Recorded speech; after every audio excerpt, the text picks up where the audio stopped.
the tribes were caught up in a continuing pattern of warfare and violence. Something was needed to break the pattern. In the same year he had made his mystical night flight to Jerusalem, Muhammad met 6 pilgrims from Yathrib, making the annual pilgrimage, or Hajj, to the Kaaba in Mecca. He told the men of his mission and recited the verses from the Quran. The men were immediately moved by Muhammad's message, but they also saw in the prophet someone who could mediate the stalemate of violence in Yathrib. They made him an offer. The citizens of Yathrib would submit to Allah. In exchange, Muhammad would become their leader. Muhammad was invited to a community that was in many ways divided and in disarray. And they basically invited him, saying that they needed a strong leader to come in and to organize and lead that community. Muhammad saw a chance to expand Islam in Yathrib. He also saw a haven that would protect him and his followers from persecution. He urged all Muslims to pack their things and leave Mecca for a new life. It was a dangerous undertaking, but the Muslims were willing to take their chances. Muhammad and his closest disciples stayed behind until most of his followers had left Mecca. Quraysh leaders soon realized that once Muhammad left, he would be beyond their control and would become a leader of their rivals and possible enemies. The choice was made. Muhammad must die before he reached the new land.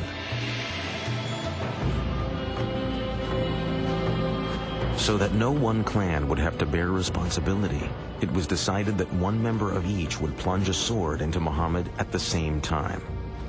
The men frantically searched Mecca, but Muhammad had been warned of the threat and had made his escape. The following morning, horsemen pursued Muhammad and at last followed his trail to the entrance of a cave. Muhammad and a disciple were hiding inside. But Muslim tradition says the Quraysh assassins found a pigeon nesting at the cave's mouth and the entrance covered with a spider web. The Quraysh concluded no one could be inside. Allah had protected his prophet.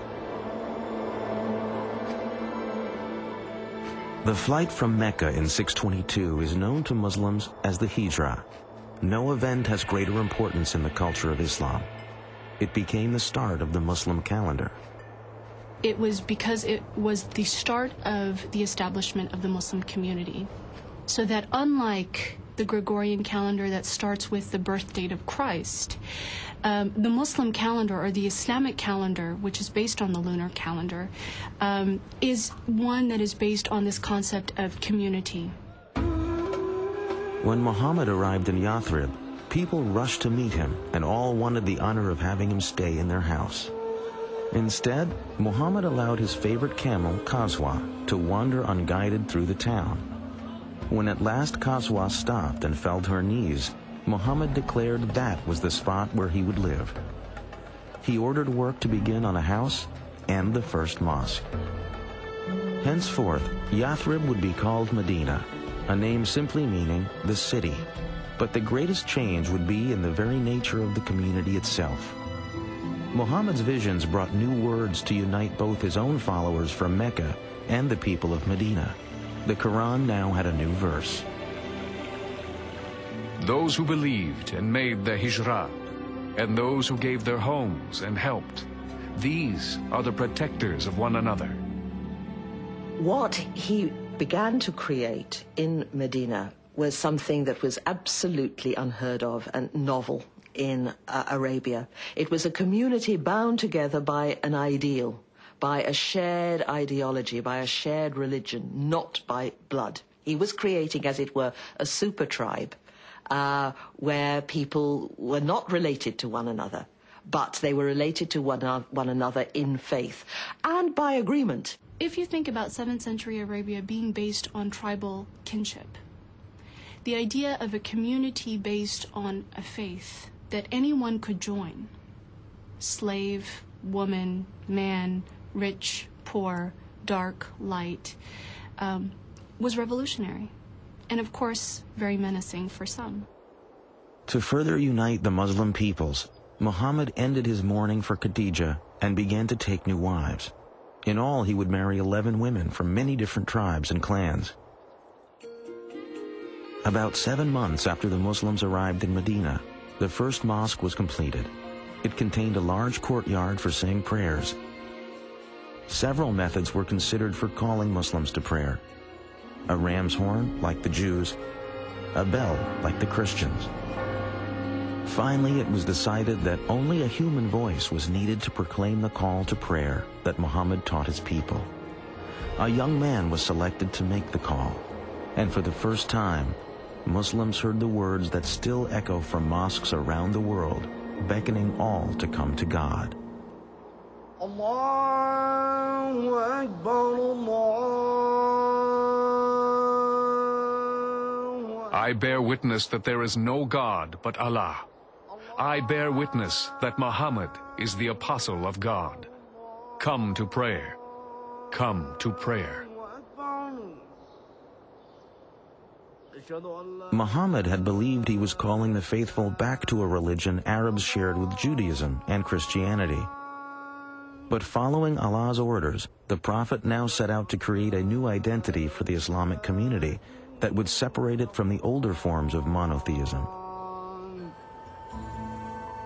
The Quran also and the Prophet believed that the revelation that had been given to Moses in what is called the Torah and the revelation to Jesus had become distorted historically, not by the prophets, but by their later communities. To dramatize the shift away from Christianity and Judaism, another order became part of the Quran. Muslims were no longer to face Jerusalem when they prayed. Forever after, God's faithful would pray facing Mecca and the Kaaba. Muhammad now had the responsibility of dealing with the mundane but important tasks of government.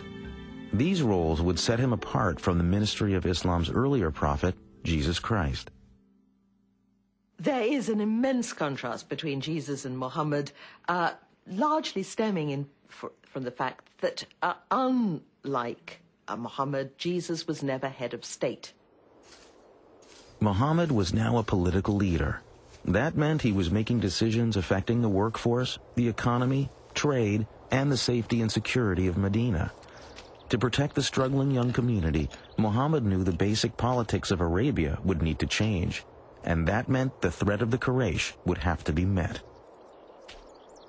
Increasingly, Muhammad would turn to a solution the world has come to fear and all too often associate with Islam.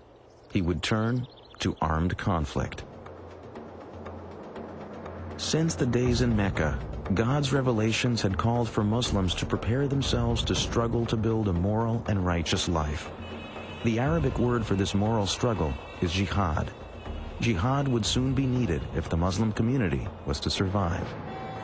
For when the Prophet and his followers had left Mecca, it was clear to all that a day would come when they would have to defend their beliefs in battle.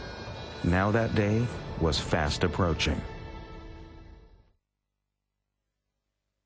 Out of respect for the beliefs and practices of Muslims, no image of the Prophet Muhammad or his immediate family will be shown in this biography. Although the religious foundation of Islam included Jesus' message of peace, it had also taken on the Jewish tradition of justice. The Quran's verses that flowed from Muhammad's mouth were now beginning to include a message justifying armed defense of the community. Permission is given to fight because they are wronged. Verily, Allah is most powerful for their aid. They are those who have been expelled from their homes. Muhammad's plans for the defense of the community now began to include the word jihad. It is a term that is often cited by those who oppose Islam as evidence of the religion's reliance on violence and war. But the true meaning of jihad is something quite different. Jihad comes from the Arabic root jahada, which means struggle. It is consistently referred to as a struggle for the sake of God. If the jihad is financial, you respond financially.